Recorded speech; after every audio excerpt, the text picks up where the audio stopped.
Kini hidangan yang telah dipesan oleh Sagara sudah berada di atas meja makan.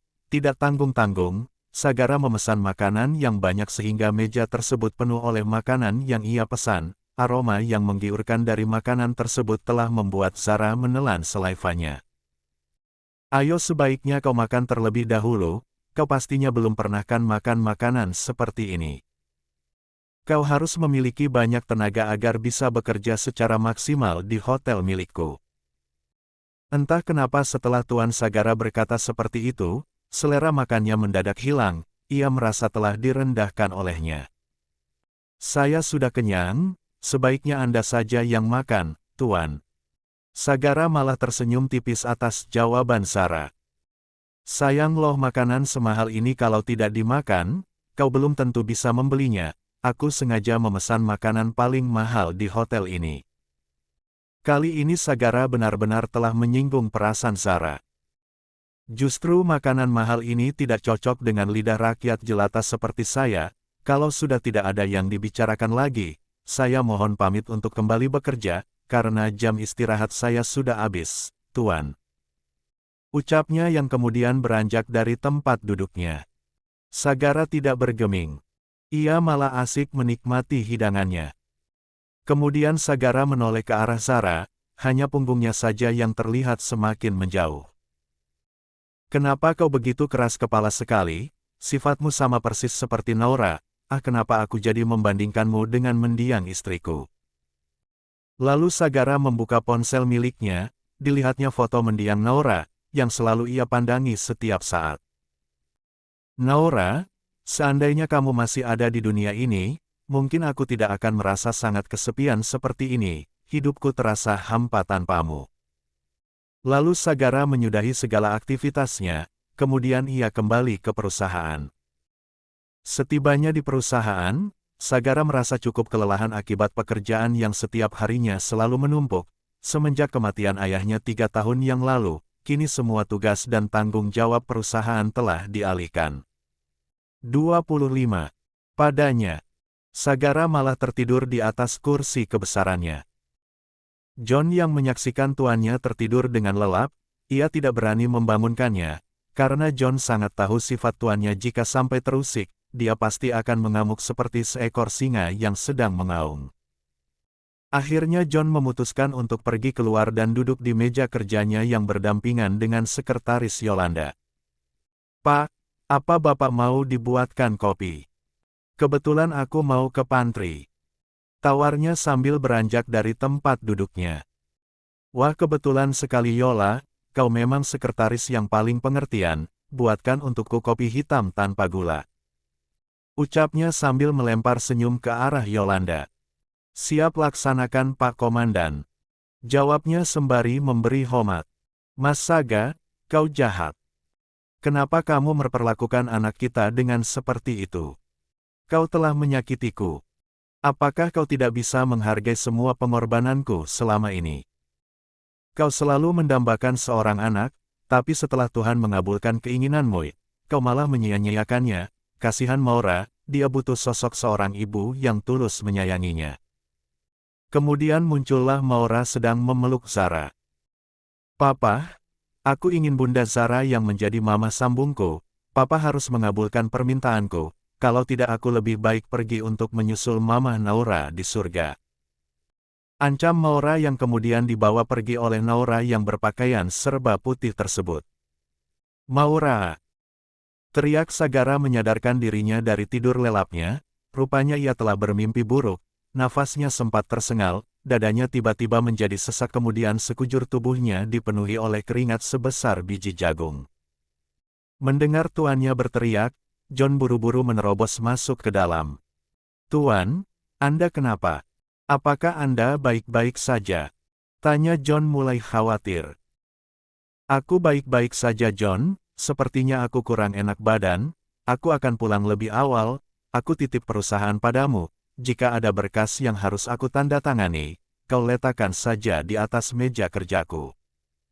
Perintahnya, lalu Sagara bergegas untuk pulang ke rumahnya. Setibanya di kediamannya, entah kenapa tiba-tiba saja Sagara merindukan sosok Maura. Ia pun mencari keberadaan putrinya yang saat ini sedang menyendiri di taman belakang sambil menikmati udara di sore hari dan juga tanaman bunga anggrek putih milik mendiang ibunya. Perlahan Saga mulai melangkahkan kedua kakinya menuju taman, dilihatnya putrinya sedang termenung, sepertinya sedang memikirkan sesuatu. "Kau sedang apa di sini?" tanyanya berbasa-basi. Kemudian Maura menoleh, ia tidak menyangka jika papahnya telah menyapa dirinya, raut wajahnya yang semula terlihat kusut, kini telah berubah menjadi berseri-seri. "Papa, kau menyapaku." 26. Mendengar putrinya berkata seperti itu, entah kenapa Sagara semakin merasa bersalah, dirinya tersadar jika selama ini telah mengabaikan kehadiran putri kecilnya. Lalu Sagara berjongkok agar bisa sejajar dengan putrinya yang sedang duduk manis di atas kursi roda. "Maaf, tolong maafkan papahmu ini Maura, papa sangat menyesal karena selama ini telah mengabaikanmu." Sagara tidak kuasa untuk tidak menahan air matanya terjatuh, rasa penyesalan dirinya kepada putri kecilnya kian menyeruak, ia benar-benar merasa sangat berdosa karena telah menyia-nyiakan Maura. Papa tidak usah meminta maaf. Maura sudah memaafkan papa, Maura sayang sama papa." Balasnya sambil menangis, kini air matanya telah membasahi pipinya, Sagara pun buru-buru memeluk tubuh kecil Maura dengan eratnya. Untuk pertama kalinya Maura merasakan pelukan hangat dari papa kandungnya, sebuah pelukan yang selalu ia rindukan dan dambakan selama ini. Nyonya Jelita dan juga Suster Mira ikutan terharu saat melihat Tuan Sagara memeluk Maura. "Mulai detik ini, Papa janji tidak akan pernah menyia-nyiakan kamu lagi nak, Papa benar-benar sangat menyesal. Kau tahu Maura, tadi saat di kantor, Papa bermimpi bertemu dengan Mama Naura, Papa dimarahi karena sudah mengabaikanmu, dan ini pertama kalinya Papa memimpikannya mamahmu, setelah mamahmu meninggal 6 tahun yang lalu. Rasanya begitu nyata seperti di depan mata." 6. "Terima kasih ya Rob, engkau telah mengabulkan semua doaku, sehingga papalku akhirnya tersadar atas semua kesalahannya, dan terima kasih juga untuk Mama Naura, yang selalu hadir menemaniku meskipun hanya sebatas mimpi." Batinnya sangat penuh dengan rasa syukur. Masalah kejadian kemarin malam, Papa tidak memecat Bunda Sarah kan?" tanyanya penuh selidik. "Kenapa kamu malah membahas wanita itu? Kau sudah membuat papahmu ini menjadi bad mood saja, Maura." Gerutunya menatap tidak suka ke arah Maura. Aku sangat menyayangi Bunda Zara, dan juga Lala. Papa jangan pecat Bunda Zara ya, apa Papa tega lihat Lala gak jadi operasi transplantasi ginjal?" Mendengar Maura berkata seperti itu, Saga cukup terkejut. "Apa Maura? Transplantasi ginjal?" tanyanya tidak percaya. "Lia Bunda Zara sedang membutuhkan banyak biaya untuk operasinya Lala, jadi Maura mohon sama Papa jangan pernah memecat Bunda Zara, janji." Pintanya sambil menaikkan jari kelingkingnya, Sagara sempat kebingungan. "Ayo mana jari kelingkingnya Papa?" pinta Maura kembali. Akhirnya Sagara mengaitkan jari kelingkingnya dengan jari kelingking Maura. Kemudian Maura tersenyum senang. "Tenang saja Maura, Papa janji tidak akan pernah memecat Zara, dia akan tetap bekerja di perusahaannya Papa." Ucapnya membuat Maura tersenyum bahagia.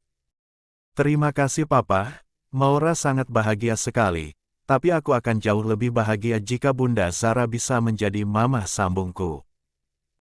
Cakapnya dengan sengaja ingin menenggoda papahnya, padahal Maura sangat berharap itu. 27. Semua bisa terjadi. "Apa? Kau jangan minta yang aneh-aneh Maura, Papa akan marah jika kamu mengatakan hal yang barusan." Sagara malah merasa jengkel atas permintaan dari putrinya. "Kenapa kau begitu menyukai wanita itu, Maura? Apa kelebihan dari wanita menyebalkan itu?" Aku saja sangat membencinya," umpatnya dalam hati. 3. Bersambung. 28. Senjata makan tuan. Di depan lobi Hotel Rafflesia, datanglah seorang wanita cantik, berkulit putih dan tinggi semampai, masuk ke dalam area lobi, kehadirannya disambut hangat oleh para karyawan. Wah, ada Nyonya Fiona, akhirnya aku bisa melihatnya langsung. Jarang banget kan bisa bertemu dengan seorang model terkenal sekaligus anak dari pemilik saham hotel ini. Sambil berjalan berlenggak-lenggok, Vio membuka kacamatanya lalu mengaitkan di atas kepalanya. "Permisi, apakah Tuan Sagara berada di hotel ini?" Tanyanya kepada karyawan bagian resepsionis. "Tuan Sagara kemungkinan pas jam makan siang berada di sini, Nyonya Fiona," jawabnya. "Baiklah, kalau begitu siapkan aku kamar Presiden Suite Room. Aku sangat lelah dan butuh istirahat sebelum menyambut kekasihku," ucapnya penuh percaya diri. "Aish, bukankah saat jam makan siang, Tuan Sagara akan makan siang bersama dengan si Zara, wanita beruntung yang saat ini menjadi kekasih dadakannya si bos tampan, dan ini juga Nyonya Fiona mengaku kalau bos Sagara adalah kekasihnya, pasti bakalan ada perang dunia ketiga." Batinnya mulai cemas. Ratna yang saat ini menjadi petugas bagian resepsionis mulai menyebar gosip kepada pihak karyawan lainnya lewat chat grup antar karyawan, dan benar saja berita tersebut langsung menyebar secepat kilat. Zara yang sedang fokus dengan pekerjaannya, tiba-tiba saja Dini datang menemuinya dengan tergesa-gesa. Gawat. Sebaiknya nanti kau bersembunyi di mana kek, yang penting Tuan Saga tidak bisa menemukanmu." Perkataan dari Dini telah membuat Zara menjadi bingung. "Ada apa sebenarnya, Din? Perasaan dari kemarin hidupku menjadi tidak tenang, ini semua gara-gara bos yang sangat menyebalkan itu." Gerutunya tidak suka, kali ini Zara sudah sangat jengah atas sikap serta tingkah laku Tuan Sagara yang semena-mena. "Ini masalah Nyonya Fiona Ra. Beliau adalah wanita yang selalu mengejar Tuan Sagara. Sudah 2 tahun terakhir ini ia selalu berusaha mendekati Tuan Sagara. Namun selalu Tuan abaikan, jika sampai wanita itu tahu bahwa kamu adalah kekasihnya. Aku takut kamu kenapa-kenapa Ra, apalagi kamu di sini posisinya hanyalah sebagai karyawan biasa, sedangkan Nyonya Fiona adalah anak tunggal dari salah satu pemegang saham di hotel ini." Mendengar Dini berkata seperti itu, bukannya terkejut tapi Zara seolah tidak peduli, alias masa bodoh. "Ya, baguslah Din, alangkah baiknya Tuan Sagara bersama Nyonya Fiona, sama-sama orang kaya dan dari kalangan elit. Aku malah sangat berterima kasih akhirnya Nyonya Fiona datang ke sini, justru aku berharap bisa bertemu sekaligus mengobrol dengannya." Tiba-tiba saja Dini menyentuh kening Zara dengan punggung tangannya. "Ra, kamu masih waras kan? Pria setampan dan setajir Tuan Sagara mau kau lepas begitu saja? Hei Zara, kau itu sangat menyebalkan sekali. Kalau aku jadi kamu gak bakalan aku lepaskan Tuan Saga untuk wanita lain." Protesnya membuat Dini menjadi kesal terhadap Zara. "Ya sudahlah Din, kau tidak usah bahas masalah ini, buang-buang waktu saja." Kemudian Zara kembali merapihkan 29 kamar yang belum selesai ia bereskan. Dini pun lebih memilih untuk pergi meninggalkan Zara seorang diri di kamar hotel. Saat jam makan siang, rupanya Sagara sudah tiba lebih dulu bersama dengan John. Saga pun langsung mencari keberadaan Zara di aula hotel, namun ia tidak menemukannya di sana. Ia pun sempat kalang kabut dibuatnya, hingga pada akhirnya ia memerintahkan anak buahnya untuk mencari keberadaan Zara. Kini Sagara dan John sedang menunggu Zara di restoran lantai 2. Saga tampak cemas karena belum bertemu dengan Zara, sehingga membuat John menjadi semakin curiga terhadap tingkah laku tuannya. "Hei Tuan, sebenarnya Anda itu benci atau suka terhadap Nona Zara? Tapi dilihat dari gelagat Anda saat ini sepertinya Anda sudah mulai jatuh hati terhadap Nona Zara, hanya saja Anda tidak menyadarinya. Antara benci dan cinta itu beda tipis Tuan. Sehari tidak melihat Nona Zara, Anda malah menjadi kebakaran jenggot seperti ini," ucapnya dalam hati. 2. Dan benar saja kini Saga mondar-mandir di depan John sambil memijit pelipisnya. Selang 10 menit kemudian, akhirnya salah satu anak buahnya berhasil menemukan Sarai musola karyawan, tepatnya berada paling ujung bangunan hotel ini. Entah kenapa senyum pun terbit di bibir Sagara, sebuah senyuman yang telah menemukan sang pujaan hati. Zara tampak kesal atas perlakuan Sagara yang menurutnya terlalu berlebihan itu. "Kenapa Tuan mencariku lagi?" tanyanya cukup geram. "Cek, cek. Kau ini apa sudah lupa dengan perkataanku kemarin?" "Hah.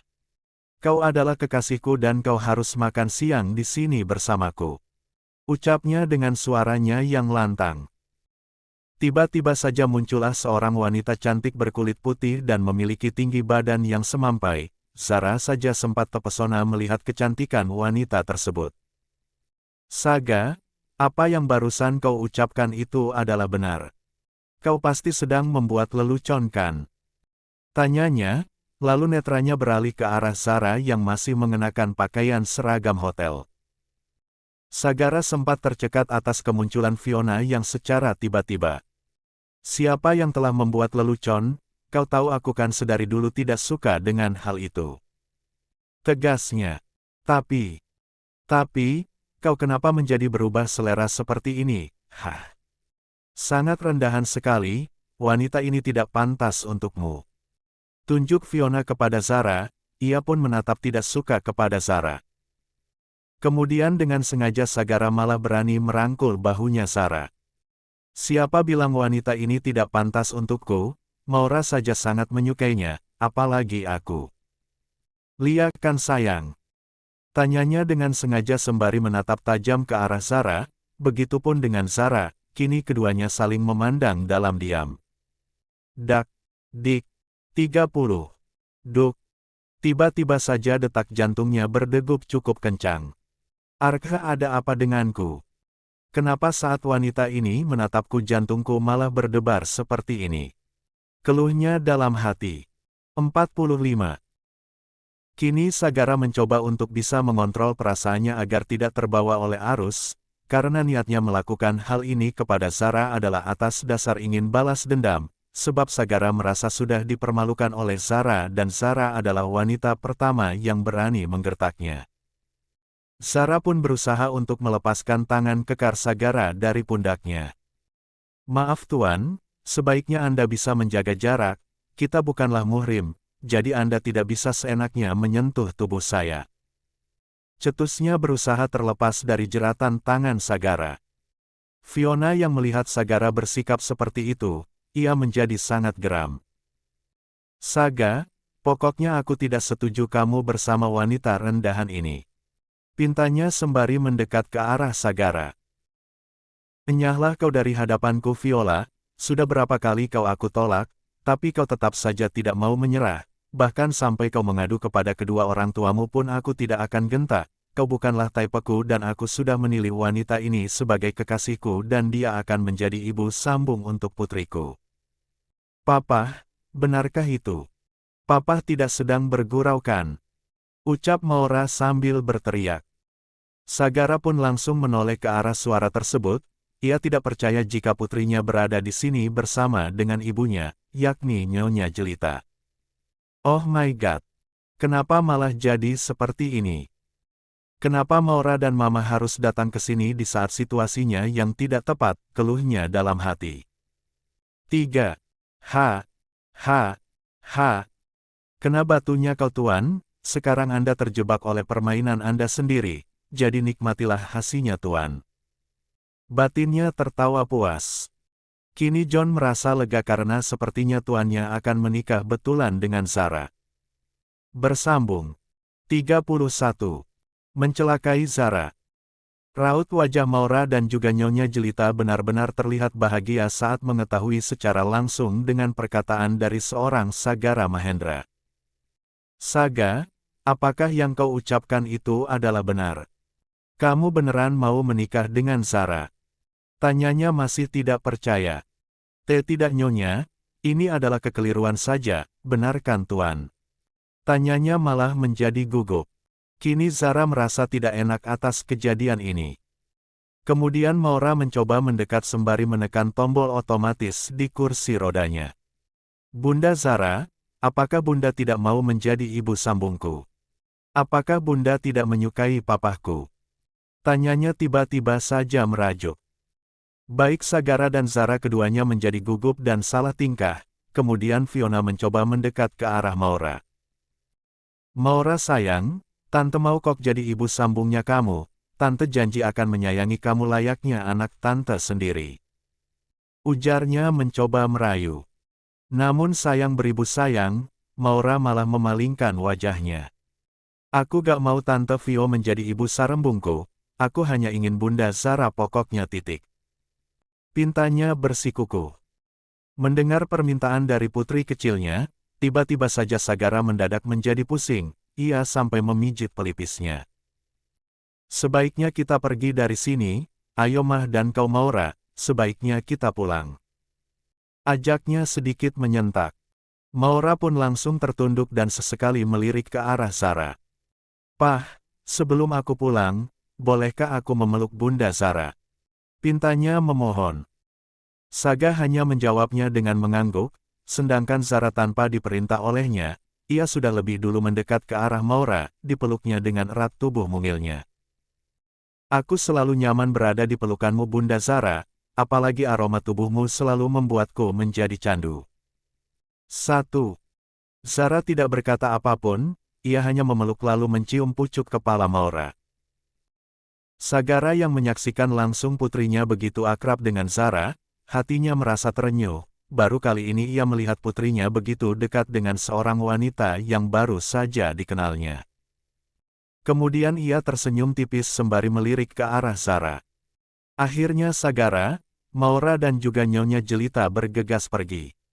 Dan kini hanya tersisa Zara dan juga Fiona. 32. Prok, prok, prok.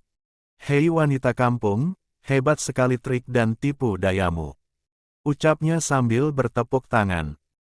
Namun sayangnya Zara malah mengabaikan wanita tersebut, ia berlalu pergi begitu saja karena pekerjaannya sudah menantinya, dan ia tidak ingin membuang waktu dengan hal yang tidak penting.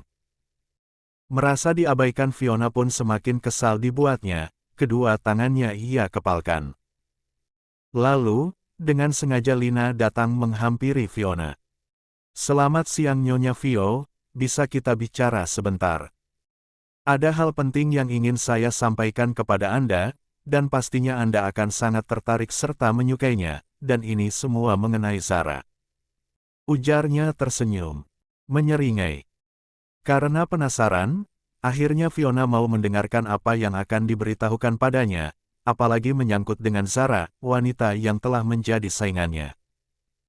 Kini keduanya telah merencanakan sesuatu untuk mengerjai Zara, agar Zara mundur dan pergi dari kehidupan Sagara.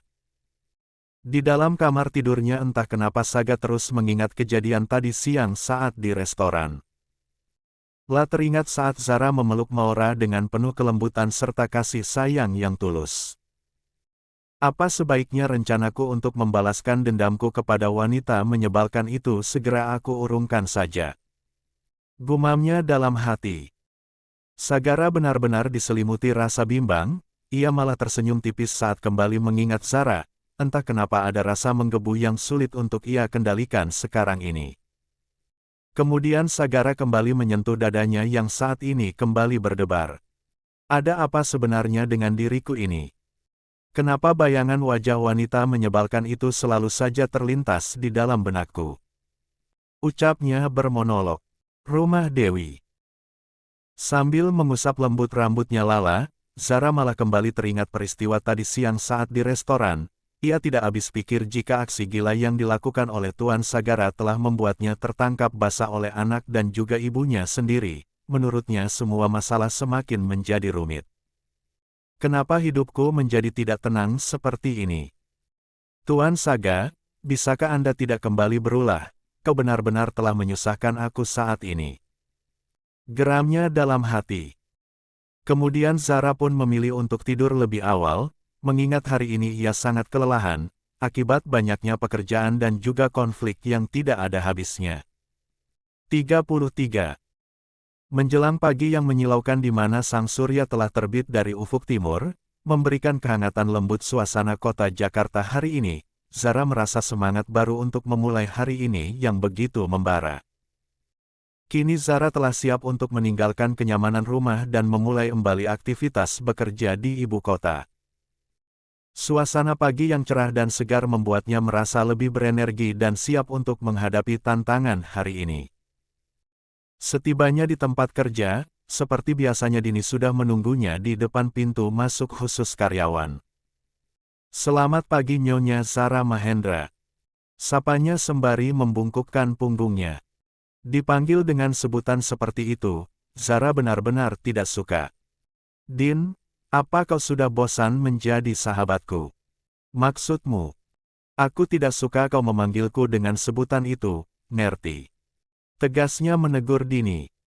"Yaelah Ra, ini tuh adalah doa di pagi hari, semoga saja menjadi kenyataan. Kalau kau nanti sudah menjadi istrinya Tuan Saga, jangan pernah kau melupakan aku ya." Tintanya mulai merengek. "Kau tambah ngaco saja Din, sudahlah ayo cepat kita masuk, pekerjaan sudah menanti kita di dalam." "Siap Nyonya Mahendra." Ejek kembali Dini sengaja berlari. "Dini!" teriaknya sambil mengejar Dini. Menjelang jam istirahat, Zara sudah mulai gusar, dipikirnya pasti Tuan Sagara akan datang ke sini lagi dan memintanya makan siang bersama. Lalu tiba-tiba saja ada yang memanggil Zara untuk mengambilkan beberapa peralatan kamar hotel, di antaranya handuk serta perlengkapan mandi di gudang lantai 1. Zara pun bergegas untuk segera pergi ke sana. Dengan langkahnya yang cepat, agar bisa mengejar waktu, karena mengingat jam makan siang sudah hampir tiba, kini Zara mencoba mencari barang tersebut dengan cukup tergesa-gesa, bahkan dirinya sempat menggerutu. "Kenapa tidak dari tadi saja sih memintaku untuk mengambilkan barang-barang ini? Bu Mona benar-benar menyebalkan, kenapa juga 2 hari ini ia selalu bersikap sinis padaku?" keluhnya sambil menghela nafasnya sejenak. Setelah semuanya selesai, tiba-tiba saja pintu di dalam gudang tersebut terkunci dari luar. Zara sempat panik dan ia terus saja menggedor pintu tersebut. Pintu yang terbuat dari baja dan cukup tebal ini membuat Zara kesusahan untuk mendobraknya. Sialnya tempat yang minim ventilasi udara ini tiba-tiba saja AC di dalamnya mati secara mendadak. Zara pun mulai kepanasan dan udara di dalamnya mulai terasa pengap. Zara sempat merasa sesak akibat kekurangan oksigen. "Siapapun tolong aku," ucapnya sambil mencengkram dadanya, lehernya serasa tercekik. Zara hanya bisa menangis meratapi nasibnya. Sagara yang sudah menunggu Zara di restoran lantai 2 dan didampingi oleh John, mulai merasa cemas saat 34. Menunggu Zara yang tak kunjung datang, ia terus saja menengok ke kanan dan kiri untuk memastikan wanita yang mulai mengganggu hati serta pikirannya datang menemuinya. Namun hampir 15 menit lewat, Zara tak kunjung datang menemuinya. Kemudian ia memerintahkan anak buahnya untuk mencari keberadaan Zara.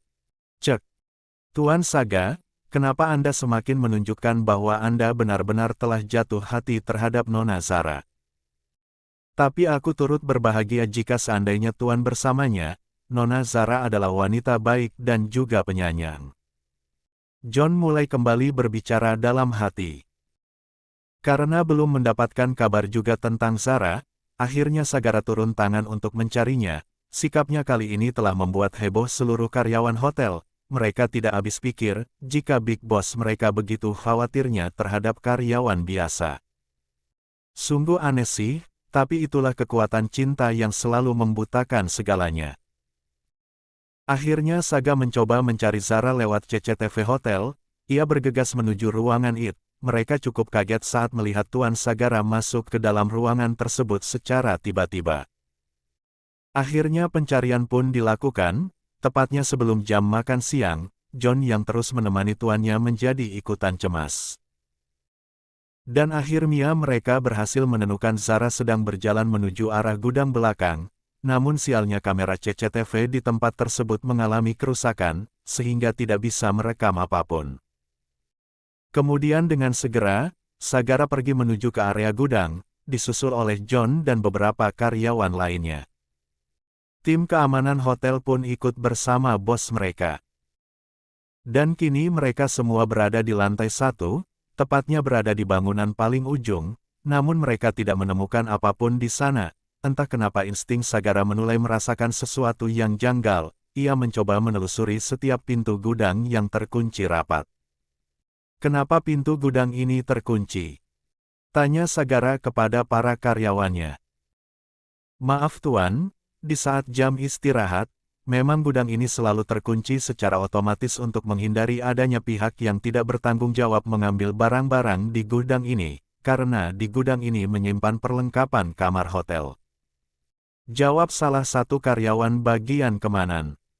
Kalau begitu buka kembali pintu gudang ini, cepat. Pintanya dengan membentak. Entah kenapa Sagara merasa jika Zara terjebak di dalamnya, karena ia dan anak buahnya tidak bisa menemukan Zara di tempat manapun. Saat pintu mulai dibuka, Sagara menerobos masuk. Ia sempat tercengang dengan udara di dalam gudang yang sangat panas dan juga pengap. Dan benar saja, akhirnya ia menemukan Zara sudah tergeletak di atas lantai dengan tubuh yang lemas. Zara! Teriak Saga cukup menggema, John pun segera menyusul. Telepon ambulan John. Perintah Sagara panik. Kemudian Sagara membopong tubuh Zara lalu membawanya keluar. Raut wajah cemas serta rasa khawatir Sagara terlihat begitu nyata. 35. Aku tidak akan membiarkan kamu mati sia-sia seperti ini Zara, kau harus tetap hidup, aku tidak mau kehilangan kamu. Ucapnya dalam hati. 5. Bersambung. Novetun. Dinhani. Eli Priwanti. 36. Mencari pelaku. Sagara benar-benar sangat panik ketika Zara dibawa ke ruang LGD. Dokter, pasien telah mengalami lemahnya detak jantung yakni di bawah 60 kali menit dok. Ucap salah satu asisten dokter yang sedang memeriksa kondisi Zara. Kemudian dokter memeriksa pasien tersebut dengan hati-hati. Pasang alat ventilator dan pacu jantung untuk menstabilkan denyut jantung pasien. Perintahnya. Dengan segera para tenaga medis mulai melakukan tindakan cepat agar nyawa pasien bisa segera diselamatkan. Sagara terus saja mondar-mandir di depan pintu masuk ruang LGD rumah sakit. Ia terlihat begitu cemas dengan kondisi Zara. John sendiri tidak menyangka jika tuannya akan begitu mencemaskan Zara. Ia jadi teringat saat mendiang Nyonya Naura sekarat pasca melahirkan Maura. Kemudian John mendekati tuannya sambil memberinya sebotol air mineral, agar tuannya bisa jauh lebih tenang. Sekitar kurang lebih 30 menit, akhirnya sang dokter yang memeriksa kondisi Zara keluar dari ruang IGD. Sagara buru-buru menghampirinya. Dokter, bagaimana kondisi pasien? Maaf, apakah orang tersebut adalah Nona Zara Hafizah? Tanya sang dokter. Betul sekali dokter. Jawabnya terlihat cemas. Alhamdulillah pasien bisa diselamatkan meskipun denyut jantungnya masih lemah. Usahakan pasien jangan terlalu banyak bicara, karena bisa memicu melemahnya denyut jantungnya. Terang sang dokter. Kemudian Sagara bergegas masuk ke dalam ruang IGD, di mana di atas tempat tidur pasien ia melihat Zara masih menutup kedua matanya dengan posisi tubuh masih terbaring lemas tak berdaya. Entah kenapa Sagara merasa sedih akan kondisi Zara saat ini. Kenapa kau bisa terjebak di gudang itu Zara? Aku yakin ada yang sengaja ingin mencelakaimu. Ucapnya bermonolog. Kemudian John datang menghampiri tuannya. Sebaiknya kita melakukan penyelidikan untuk mengetahui siapa pelakunya tuan, akan tetapi alangkah baiknya kita menunggu Nona Zara sadar terlebih dahulu, agar kita bisa segera mengetahui kronologi kejadiannya. Usulnya, lalu John memutuskan untuk menunggu di luar ruangan IGD. Kini Sagara duduk di kursi yang sudah disediakan, dan kini posisinya tepat berada di samping Zara, ditatapnya wajah Zara dari dekat. 37. Kenapa kau mirip sekali dengan Naura, hanya saja kau jauh lebih berisi ketimbang Naura istriku. Aish, kenapa aku mulai membandingkan Zara dengan Naura? Ini tidak boleh terjadi, hatiku hanya untuk Naura seorang, kau tidak akan pernah tergantikan oleh siapapun, meskipun kini aku dan mendiang istriku sudah berbeda alam. Ujarnya kembali bermonolog. Namun entah kenapa lagi-lagi detak jantungnya berdebar cukup kencang, bahkan wajahnya sampai merona. Sagara mencoba menepuk-nepuk kedua pipinya agar ia kembali tersadar dengan kondisinya saat ini. Sagara berusaha terus menepisnya, meskipun dari lubuk hatinya ia sudah memiliki rasa terhadap Zara, sayangnya ia terus saja menyangkalnya akibat rasa gengsinya yang tinggi. Hampir 30 menit, akhirnya Zara mulai tersadar, kemudian ia perlahan mencoba membuka kedua kelopak matanya. Zara sempat terkejut dengan apa yang ia lihat saat ini di hadapannya. "Tuan Saga," ucapnya terkejut. "Bagaimana dengan keadaanmu Zara, apa sudah menendingan?" Tanyanya terlihat cemas. Zara hanya mengangguk, kemudian memalingkan wajahnya. Sedangkan Sagara terus saja menatapnya tanpa berkedip, Zara sempat melirik ke arah Sagara. "Kenapa Tuan Saga terus menatapku seperti itu?" ucapnya dalam hati. Kini Susana mendadak menjadi hening, keduanya malah saling diam membisu. Hingga akhirnya Saga mulai memecahkan keheningan dengan menanyakan apa yang telah terjadi padanya. Zara pun tidak bisa berbicara dengan suara yang cukup keras, apalagi kata dokter jika dirinya tidak dibolehkan banyak bicara. "Kalau boleh saya tahu, kenapa kau bisa terjebak di dalam gudang?" Tanyanya sudah tidak sabar untuk mendengarkan cerita dari Zara. Kemudian Zara mencoba mengatakan sesuatu namun suaranya terlalu pelan, hingga pada akhirnya Saga mencoba mendekat ke arahnya, namun lagi dan lagi detak jantungnya berdegup cukup kencang, akan tetapi itu semua tidak begitu Sagara hiraukan, ia tetap harus tahu kronologi kejadiannya. Merasa jarak Sagara terlalu dekat, Zara mencoba menggeser tubuhnya perlahan, otomatis Saga menjadi kesal dibuatnya. "Hei wanita menyebalkan, kenapa kau malah menggeser tubuhmu? Kau jik dekat denganku Maaf tuan, jangan terlalu dekat, kita bukanlah muhrim." Jawabnya perlahan. "Aish, kau sungguh merepotkan sekali, ayo cepat katakanlah apa yang telah terjadi." Pintanya memaksa. Akhirnya Zara pun menceritakan kronologi kejadiannya, sampai-sampai nafasnya tersengal karena kebanyakan berbicara. "Ya sudah cukup, aku sudah paham semuanya. Sekarang kau istirahatlah, jangan pernah memikirkan hal yang 38. Tidak, agar kau bisa segera sembuh." Perintahnya yang kemudian kembali menatap wajah Zara dengan tatapan yang berbeda. "Sial, kenapa aku ingin sekali mengecup keningnya. Ayo Sagara, buang semua perasaan anehmu itu, ini tidak boleh dibiarkan berlarut-larut." Gumamnya sambil menggerutu. Kini Sagara memerintahkan seluruh anak buahnya untuk mencari tahu siapa pelaku atas kejadian naas yang telah menimpa Zara, alias kekasih bohongannya. Dan kali ini yang memimpin investigasi di Hotel Rafflesia adalah John atas perintah langsung dari Tuan Sagara. Sedangkan Sagara masih setia menunggu Zara di rumah sakit, rupanya berita mengenai musibah yang telah menimpa Zara, kini tercium oleh Nyonya Jelita lewat anak buahnya yang ditugaskan untuk selalu memantau putranya, dan tanpa disengaja percakapan antara dirinya dengan anak buahnya terdengar oleh Maura. Sontak Maura pun kaget tidak percaya, dan ia berencana untuk memberitahu Lala dan pergi ke rumah sakit berbarengan dengannya. Awalnya Nyonya Jelita tidak ingin sampai Maura tahu, namun apa mau dikata, sepertinya antara Maura dan Zara telah memiliki ikatan batin, meskipun pertemuan mereka sangatlah singkat, sebenarnya ini adalah hal yang aneh, namun bisa juga diartikan bahwa inilah jembatan antara putranya dan Zara untuk bisa bersatu menjadi pasangan suami dan istri, dan Nyonya Jelita pun berharap itu semua bisa menjadi kenyataan. Hotel Rafflesia. Kini John melakukan penyelidikan di sana, beberapa bukti CCTV sudah ia amankan. Dan John pun cukup kesulitan untuk menemukan pelakunya. "Tuan, sebaiknya kita ngopi dulu sejenak, biar bisa lebih fresh, siapa tahu setelah meminum kopi, kita bisa menemukan pelakunya." Usul Rian, kaki tangannya John. "LD yang bagus Rian, ya sudah kau segera buatkan aku secangkir kopi hitam tanpa gula." Rian pun mengangguk kemudian bergegas menuju pantry. Saat dirinya berada di pantry, entah kenapa ia melihat ada dua orang wanita dengan gerak dan gerik yang mencurigakan, niatnya yang tadinya ingin membuat kopi akhirnya ia urungkan dan lebih memilih membuntuti dua wanita yang menurutnya cukup mencurigakan.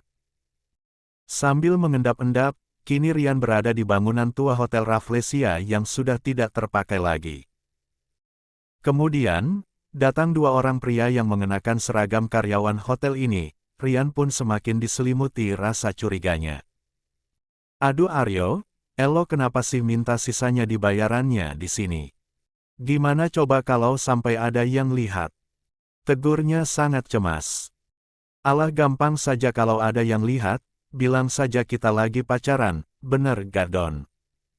Tarnya Aryo kepada Doni. Aish, itu sih maunya Elo, cek.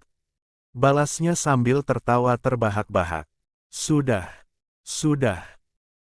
Ini sisa bayaran atas pekerjaan kalian berdua hari ini, pasti Nyonya Fiona akan senang dengan pemberitaan ini, karena saingannya telah kita beri pelajaran serta kita kerjain habis-habisan, biar kapok dia, baru juga jadi pegawai baru, tapi sudah bertingkah.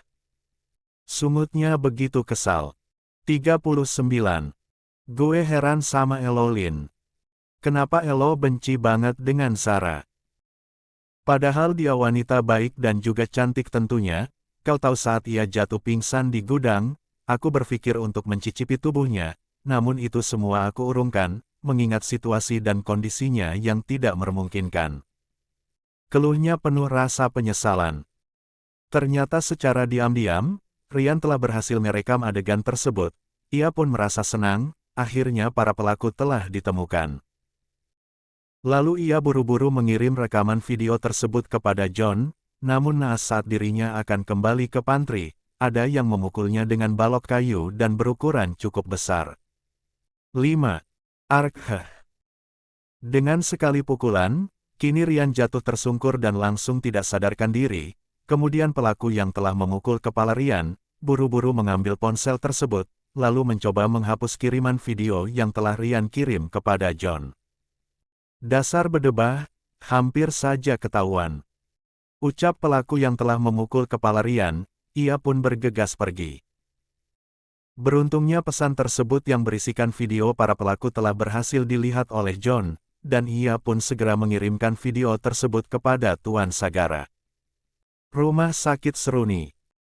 Sagara yang terlihat kesal karena ibu dan juga putrinya telah datang ke rumah sakit, disusul oleh Akila dan juga Dewi. Ketika notifikasi pesan singkat di dalam ponsel miliknya berbunyi, Sagara buru-buru membuka isi pesan tersebut, berharap John memberikannya kabar yang sangat ia tunggu sedari tadi. Dan benar saja, ketika Sagara melihat isi pesan dari John lalu memutar video tersebut, tiba-tiba saja rahangnya menjadi mengeras, kedua telapak tangannya ia kepalkan, bahkan darahnya seolah telah mendidih. Kurang ajar. Berani-beraninya mereka melakukan hal ini terhadap Sarah, awas saja akan aku balas perbuatan kalian, jeruji besi akan siap menanti para cecung seperti kalian ini, dasar sampah. Umpatnya dengan sorot matanya yang tajam. 1. Bersambung. 40. Sulit dipercaya. John kini mencari keberadaan Rian di tempat di mana tadi dirinya merekam kejadian tersebut. Namun sialnya ia tidak berhasil menemukannya di sana. Pergi kemana si Rian ini, bikin aku khawatir saja. Kemudian John memerintahkan anak buahnya yang lain untuk mencari keberadaan Rian di sekitar gedung belakang hotel yang sudah tidak dipakai lagi. Mereka sempat kesulitan mencari keberadaan Rian yang mendadak menghilang begitu saja, bahkan ponselnya pun tidak aktif. Brengsek. Sepertinya si pelaku telah berhasil menghabisi Rian, lantas pelaku yang mana lagi selain keempat pelaku di dalam video itu. Dan Nyonya Fiona juga ikut terlibat di dalamnya, Arkheh sulit dipercaya. Gerutunya dalam hati. Sagara akhirnya memutuskan untuk kembali ke hotel, karena menurutnya di rumah sakit sudah banyak orang yang menjaga Sarah. Sedangkan Dewi, ia tidak menyangka Sarah mengalami musibah seperti ini. Namun ada satu pemandangan yang membuatnya ingin tertawa geli, yakni sikap Sagara terhadap Sarah yang menurutnya tidak lazim dilakukan seorang atasan terhadap bawahannya. Terkecuali orang tersebut memiliki suatu perasaan, dan Dewi pun berharap semoga sahabatnya ini bisa mendapatkan kebahagiaan. Sudah terlalu banyak penderitaan yang Zara alami, menurutnya Zara pantas untuk bahagia. Dewi sempat menangis haru. "Papa hati-hati ya, jangan sampai lengah," ucap Maura. "Lia Maura, tenang saja," jawabnya sambil melirik ke arah Akila. Kemudian Akila pun memiliki keberanian untuk mengatakan sesuatu kepada Tuan Sagara. Terima kasih Tuan Sagara, sudah menyelamatkan bundaku." Kali ini Lala langsung tertunduk malu setelah mengatakan hal itu. "Lala, jangan panggil Tuan dong sama papaku, kau panggil Papa Sagaya. Nanti kan kalau orang tua kita menikah, papaku akan menjadi papamu juga dan bundamu akan menjadi bundaku juga. Iya kan, Pah?" Perkataan dari Maura sontak membuat Sagara tercekat, ia menjadi tersipu malu dibuatnya, bahkan sampai mengulum senyum. Namun sayang Sagara tidak menjawab pertanyaan dari putrinya tersebut. Nyonya Jelita dan Dewi hanya tersenyum senang mendengar Maura berkata seperti itu. "Semoga saja keinginanmu menjadi kenyataan, cucuku. Nenek pasti akan bantu agar papahmu mau menikahi Zara, karena aku pun sangat menyukai wanita itu. Aku sudah tidak sabar memiliki seorang menantu lagi," ujarnya dalam hati. 1. Hotel Rafflesia.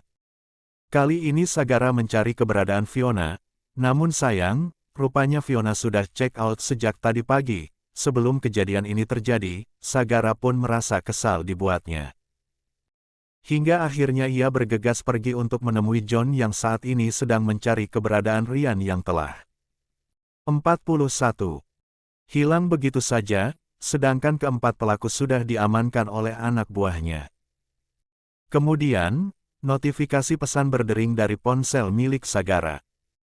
Dilihatnya sebuah foto, di mana Ryan sedang disekap, tubuhnya diikat dengan tali tambang sampai mulutnya disumpal oleh kain berwarna putih, wajahnya pun sampai babak belur. "Datanglah ke Jalan Cendrawasih nomor 10 Blok D, jangan pernah membawa siapapun, aku ingin kau datang seorang diri, jika kau sampai melanggarnya, maka aku tidak akan segan untuk menghabisi nyawanya." Sagara cukup terkejut dengan isi pesan tersebut, ia pun bergegas pergi menuju alamat yang diberikan oleh si pelaku. Sagara sendiri masih penasaran, siapa si pelaku ini. Kenapa ia sampai tega melakukan tindakan seperti ini terhadap Zara dan juga anak buahnya? Apa sebenarnya motif dari si pelaku? Sekitar 45 menit, akhirnya Sagara tiba di tempat tersebut. Ia melihat hanya ada satu buah rumah dengan bangunan mirip rumah peninggalan bekas penjajahan Belanda. Rumah yang terlihat kumuh dan tidak terawat, membuat Sagara cukup ragu untuk masuk ke dalam seorang diri. Akan tetapi ia harus menyelamatkan Ryan, karena Ryan adalah orang kepercayaannya juga setelah John. Ia pun tidak habis pikir jika Ryan bisa begitu mudah untuk ditumbangkan, pastinya si pelaku ini bukanlah orang sembarangan. Kini Sagara menjadi ekstra waspada menghadapi si pelaku. Selangkah demi selangkah secara perlahan Sagara mulai menelusuri anak tangga menuju pintu masuk ruang tamu. Saat handle pintu dibuka, rupanya tidak dikunci. Kemudian Sagara mencoba untuk masuk ke dalam. Sagara cukup terkejut saat melihat sebuah foto seorang laki-laki yang ia kenal dulu saat dirinya masih duduk di bangku SMU. Sagara jadi teringat peristiwa 17 tahun yang lalu, di mana pada saat itu telah terjadi peristiwa penyiraman zat asam klorida yang tadinya akan ditumpahkan kepada dirinya, namun akhirnya Sagara berhasil menghindarinya. Tapi naas, zat asam klorida malah tumpah mengenai wajah teman satu kelasnya yakni Bima. Pada saat itu Bima menjerit karena hampir sebagian tubuhnya melepuh, dan Bima pun menyalahkan kejadian ini semua kepada Sagara, padahal Sagara tidak tahu menahu soal ini. Hanya instingnya saja yang peka saat ada yang ingin berbuat jahat padanya. Dan setelah ditelusuri, rupanya pelaku penyiraman zat asam klorida adalah saingan bisnis papahnya yang menaruh dendam yang cukup mendalam, sehingga Sagara yang telah menjadi incaran mereka agar Tuan Shailendra hidup menderita dengan keadaan putra satu-satunya yang cacat. Beruntungnya itu semua tidak sampai terjadi. hingga akhirnya para pelaku langsung dijebloskan ke dalam jeruji besi dan dihukum seumur hidup atas kasus percobaan pembunuhan. Bima, jadi dia pelakunya. Apakah ia masih menaruh dendam terhadapku? Tanyanya B monolog. Kini Sagara mencoba mencari keberadaan Bima, yang tak kunjung menampakkan dirinya. Tiba-tiba saja pintu rumah tersebut dikunci lalu digembok oleh 4 orang yang sepertinya orang suruhan dari Bima.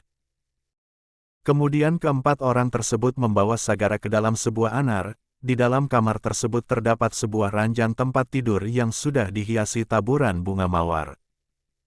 Sagara pun sampai terkejut dengan semua ini, ia sempat kebingungan. 42.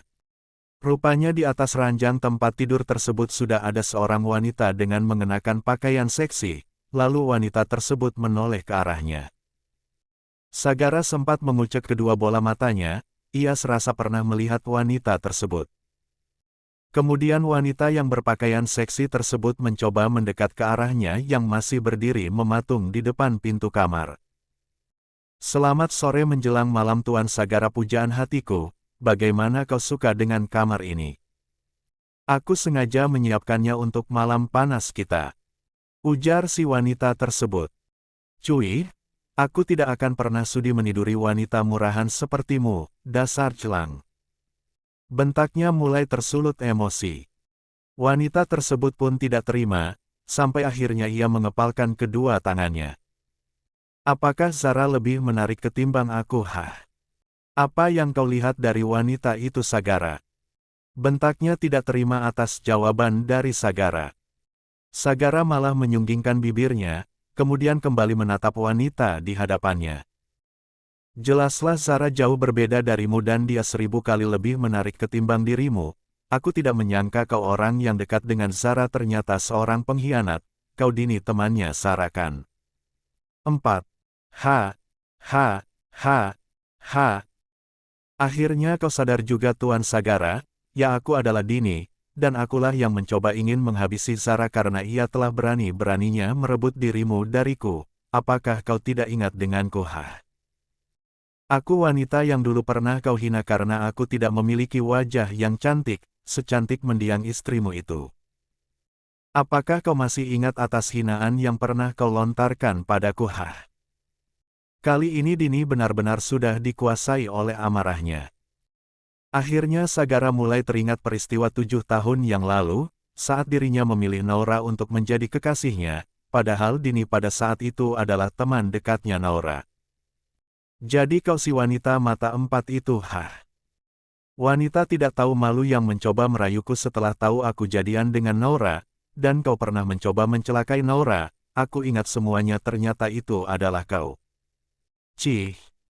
Dari dulu kau sudah jahat bahkan saat ini pun sifat jahatmu semakin menjadi-jadi, harusnya kau berkaca diri, sudah tampangmu jelek kelakuanmu pun sangat buruk. Tidak akan ada pria yang mau dengan wanita seperti dirimu, jadi kau jangan pernah ngimpi untuk bisa bersamaku, aku tidak akan pernah sudi. Sungutnya begitu tajam, setajam pisau. Karena sudah tidak tahan dengan hinaan yang dilontarkan Sagara padanya, akhirnya Dini berbuat nekat. Kau harus mati di tanganku, dan ini juga demi membalaskan dendam mendiang kakakku karena telah bunuh diri akibat ulahmu dan keluargamu di masa lalu. Rasakan ini. Dini mencoba melayangkan sebilah pisau belati ke arah Sagara yang sengaja ia simpan dari balik tubuhnya. Beruntungnya Sagara berhasil menepisnya. Dasar perempuan sinting kau, aku tidak akan mudah untuk kau kalahkan. Namun Dini tidak menyerah begitu saja, ia yang memiliki ilmu bela diri dan sudah bergelar sabuk hitam ini mencoba menumbangkan tubuh Sagara ke atas tempat tidur. Dan benar saja, tenaga wanita ini benar-benar sangat kuat. 43. Sehingga Sagara jatuh tepat di atas tempat tidur, lalu Dini mencoba menindihnya dengan cara duduk di atas tubuh Sagara.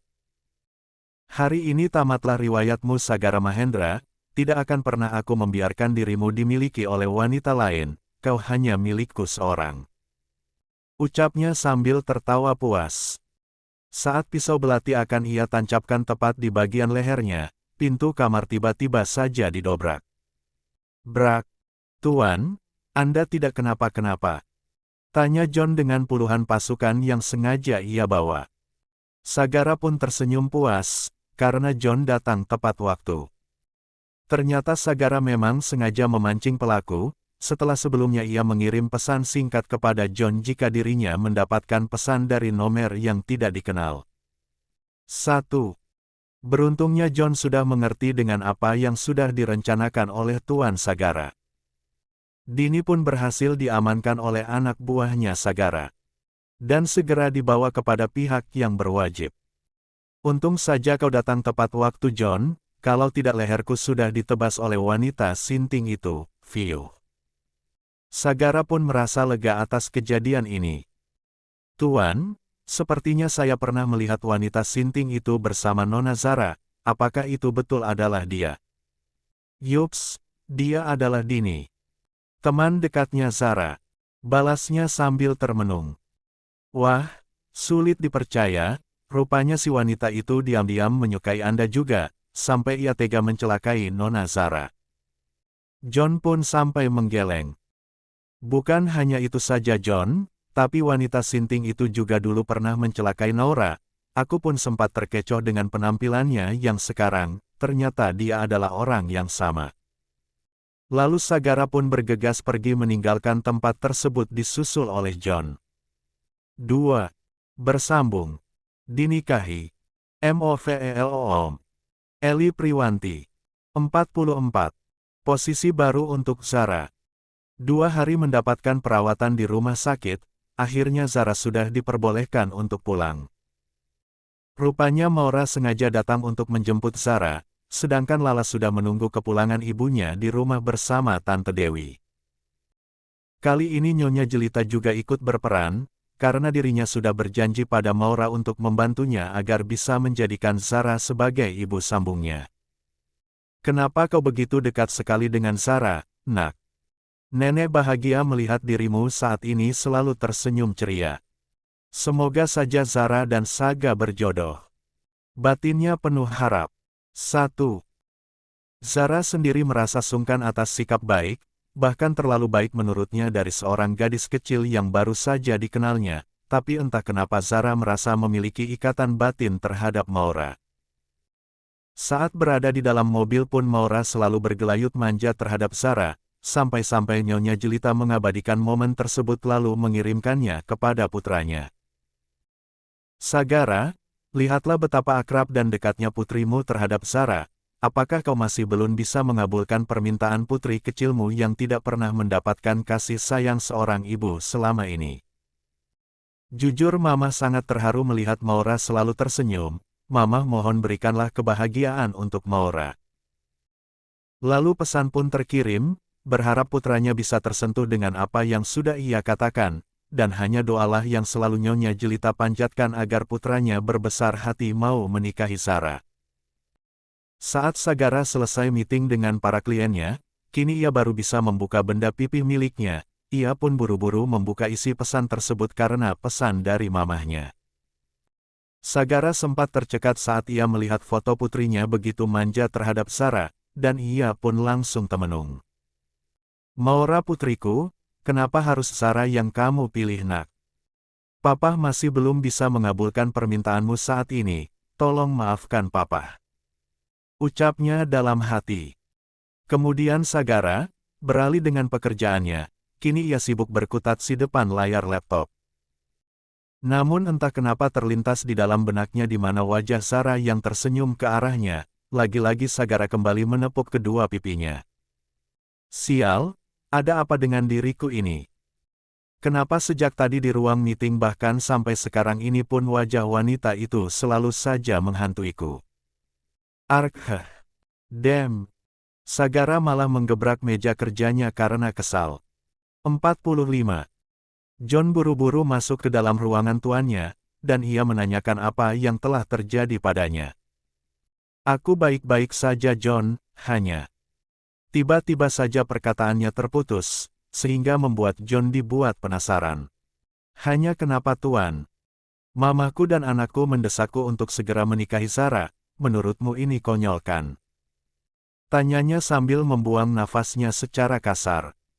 John malah tersenyum tipis atas perkataan dari tuannya tersebut. Konyol apanya tuan, kalaupun Anda suka dengan Nyonya Zara apa salahnya, iya kan? Secara tuan kan seorang duda sedangkan Nona Zara adalah seorang janda, jadi cocok kan? Balas John mencoba mempengaruhi.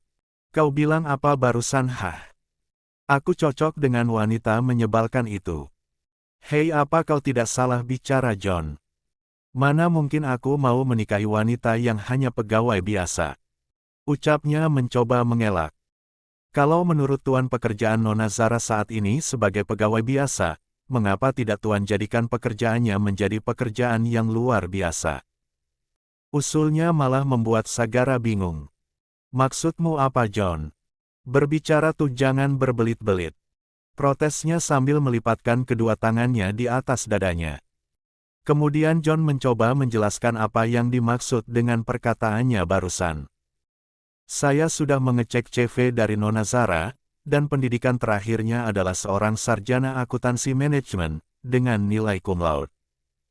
Mendengar hal itu Sagara cukup tercengang, pikirnya bahwa Zara hanya memiliki pendidikan yang rendah. Kau sedang tidak membohongiku kan John? Cek, cek, Tuan. Tuan, mana berani saya melakukan hal itu terhadap Anda, kalau Tuan tidak percaya, saya akan ambil CV aslinya, tunggu sebentar Tuan. Kemudian John mengambil map coklat di dalam laci meja kerjanya, sebelumnya John cukup tertarik dengan Zara, baginya Zara adalah wanita unik, pemberani serta pekerja keras. Lalu John bergegas kembali menuju ruangan Sagara, dan ia menyerahkan CV asli milik Zara. Kemudian Sagara buru-buru membuka isi map coklat tersebut. Dan benar saja, apa yang dikatakan oleh John tidaklah bohong. Nah, sekarang Tuan sudah percaya kan? Sayang sekali jika Nona Zara harus ditempatkan di bagian housekeeping di Hotel Rafflesia. John sengaja melakukan hal ini agar tuannya bisa memberikan posisi yang bagus untuk Zara. Baiklah John, kalau begitu aku akan memindahkan Zara ke kantor pusat, tepatnya di sini, dan kau cari divisi dan posisi yang tepat untuk Zara, secepatnya kau pindahkan dia, di Hotel Rafflesia wanita itu sudah tidak aman. Perintah Saga cukup lantang, kemudian ia tersenyum tipis. 46. John yang menyaksikan langsung sikap tuannya, merasa senang karena akhirnya posisi Zara bisa menjadi lebih dekat dengan tuannya, dan John berharap Zara bisa merubah sifat Tuan Sagara Mahendra yang sangat menyebalkan. Menjelang malam, Sagara telah mendapatkan kabar dari marmahnya jika Maura masih berada di rumah Zara, sedangkan Nyonya Jelita lebih memilih pulang lebih dulu, dan ini semua memang sudah direncanakannya agar putranya menjemput Maura. Dan benar saja, Sagara pun bergegas menjemput putrinya, namun kali ini ia tidak pergi seorang diri, John diminta untuk menemaninya. Sagara masih teringat para penghuni sekitar tempat tinggalnya Zara, di mana banyak siluman jadi-jadian berkeliaran di sana. Kalau seandainya John tahu, pasti dirinya akan tertawa sampai terpingkal-pingkal. Kok bisa bos super killer dan kejam seperti dirinya takut dengan makhluk seperti itu? Setibanya di gang sempit, Sagara cukup ragu untuk melangkahkan kedua kakinya sehingga membuat John keheranan. John, sebaiknya kau jalan duluan, aku lebih baik berada di belakangmu. Perintahnya memaksa. John pun akhirnya menuruti permintaan dari tuannya, ia bergegas jalan lebih dulu sedangkan Sagara mengekori di belakangnya. Sagara sendiri sempat mengobrol sambil melangkahkan kakinya perlahan. Bagaimana kondisi Rian sekarang John? Sudah mendingan Tuan, hanya saja bekas luka di sekujur tubuhnya belum pulih 100%. Jawabnya merasa prihatin akan kondisi Rian.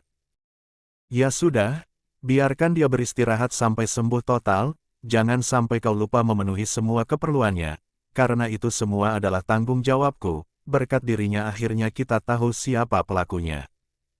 Baik Tuan, Anda tenang saja. Jawab John meyakinkan Sagara. Saat Sagara hampir saja tiba di depan rumah sahabatnya Zara, kini Sagara bertemu kembali dengan seorang wanita tepatnya wanita jadi-jadian, yang sedang mencoba kembali menggodanya.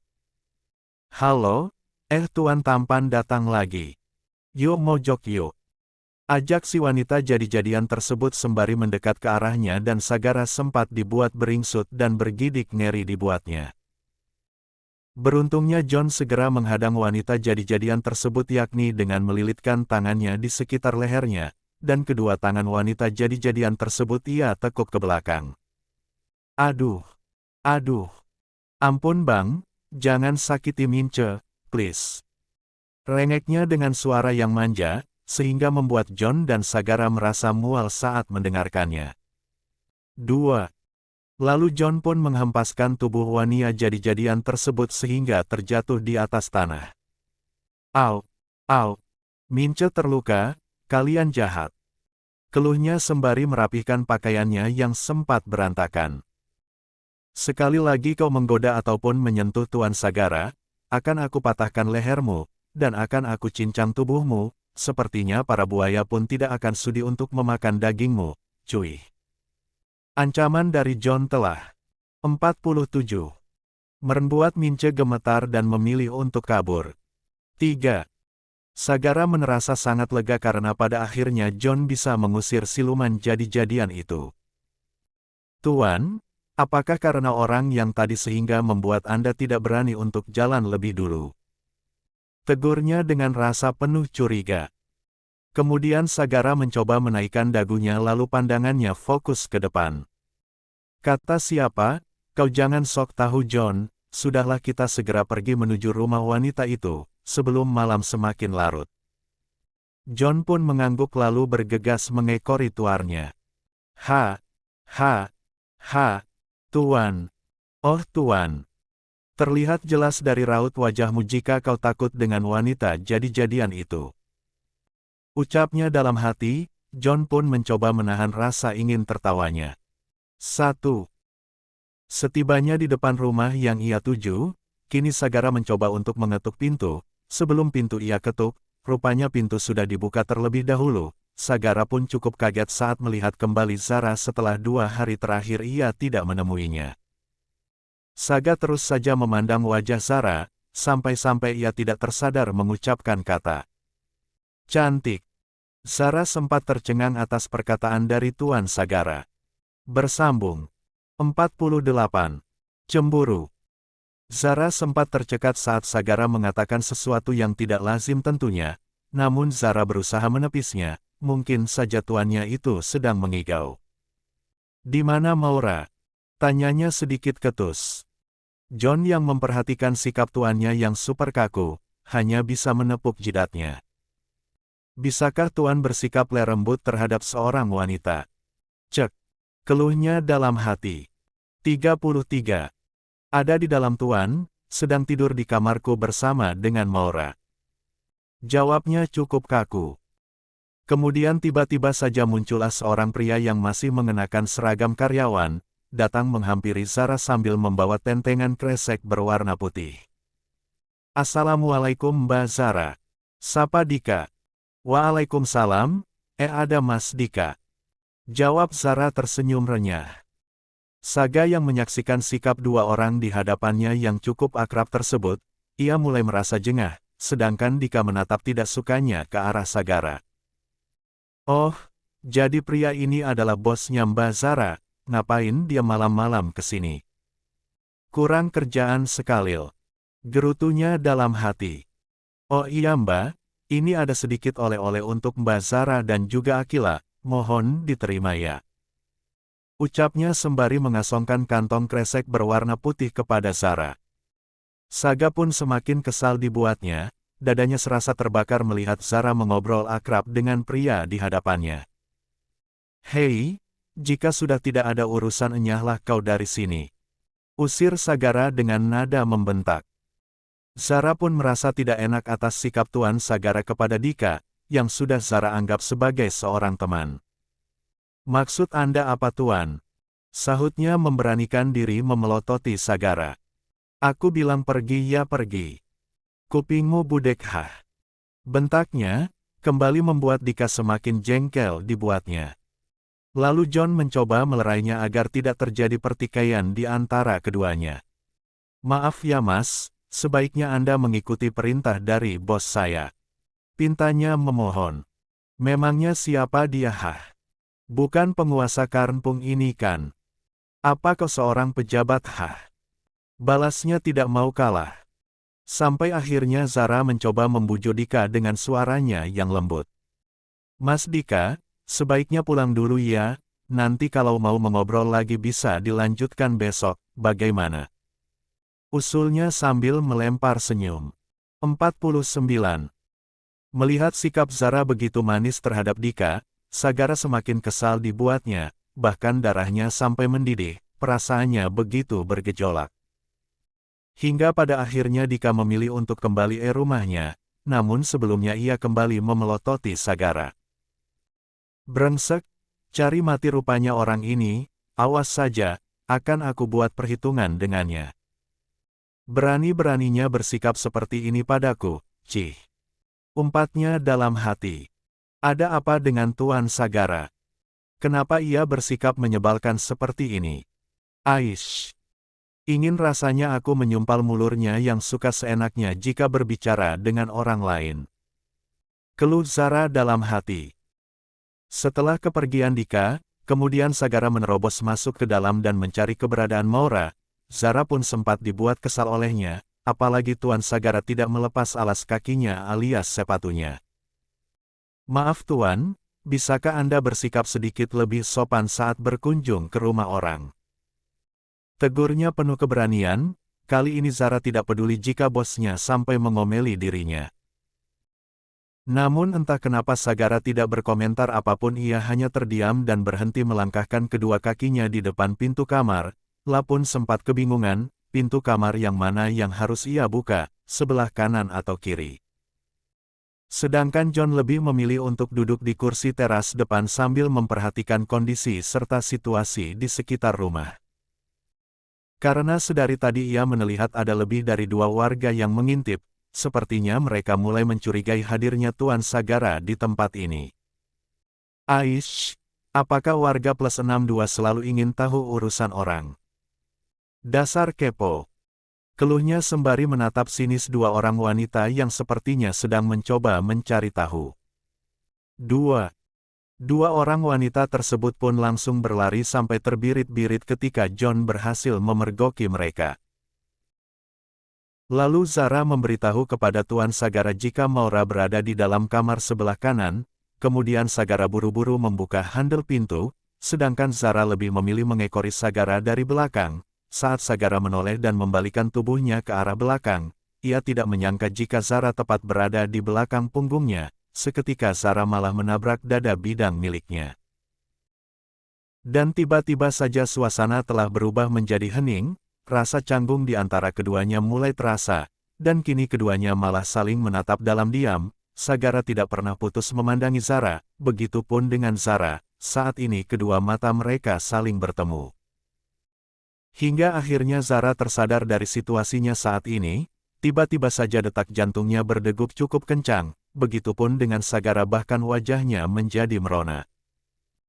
Karena takut ketahuan oleh Zara, Saga pun segera memalingkan wajahnya lalu netranya beralih ke arah putrinya yang sedang tertidur pulas di samping Akila. Perlahan Sagara mulai menggendong tubuh putri kecilnya dan membiarkan kedua tangannya melilit di lehernya. "Pah!" ucap Maura dengan suara yang parau dan mata masih terpejam. "Ini Papa nak, kita pulang ya."